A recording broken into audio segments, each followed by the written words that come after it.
Meg faces jail time as video exposed she paid Arsonist to set fire to Buckingham Palace. An arsonist who set fire to the gate of Buckingham Palace was taken down as police rushed the man outside the central London home of King Charles III. Witnesses said police arrived within seconds of the blaze being lit and tackled the man to the ground.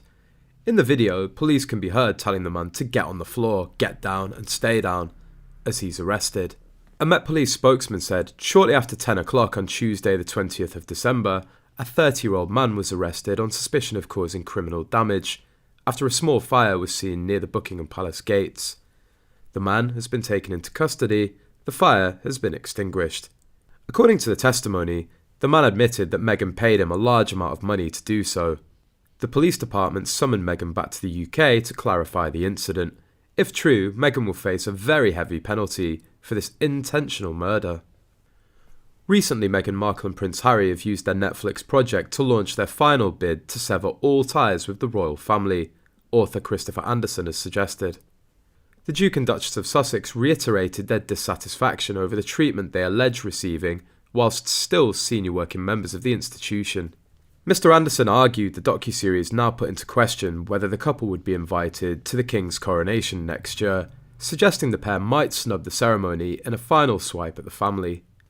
He said, "I thought the whole thing was fascinating. We're looking at the coronation coming up. I would have said I got the impression they'd be invited to the coronation and they would attend.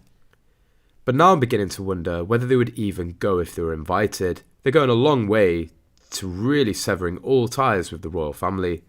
You wouldn't blame the royal family, especially the new king, to be furious at the kind of disruption this is all causing." Mr. Anderson also warned the Duke of Sussex is likely to unleash further criticism towards his father or brother Prince William in his upcoming book Spare. Speaking to Royally Us, the royal author said, "There's more to come with the book. This is just a walk-up to whatever is in the book. Prince Harry's ghost-written memoir will simultaneously hit the shelves on January the 10th in 16 different languages." During the Netflix docuseries Harry and Meghan, the Duke of Sussex accused the Prince of Wales of screaming and shouting at him after he informed the family of his plans to leave. The Queen convened a summit with Prince Charles and Prince William in January 2020 after rumours emerged suggesting Prince Harry and Meghan Markle had no plans to resume their duties after a 6-week stay in Canada. The Duke of Sussex said, "It was terrifying to have my brother scream and shout at me, and my father say things that simply weren't true. And my grandmother, quietly sitting there and sort of takes it all in. You have to understand that from the family's perspective, especially from hers, there are ways of doing things, and her ultimate mission and goal or responsibility is the institution." Harry added, "The saddest part of it was this wedge created between myself and my brother, so that he's now on the institution side, and part of that I get.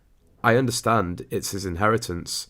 So to some extent it's already ingrained in him that part of his responsibility is the survivability and the continuation of the institution." But despite the standing frostiness between the Wales and the Sussex households, the couples are still expected to honour Christmas traditions and exchange presents for their respective children. Expert Roya Nicker said, "Believe it or not, the Waleses and the Sussexes are exchanging Christmas gifts this year." In the absence of goodwill between the couples, William and Kate will not deprive 3-year-olds Archie and Lilibet 1 of a present under the tree. Writing in the Sunday Times, Miss Nicker added, "And in one royal tradition that Team Sussex is still on board with, Harry and Meghan have also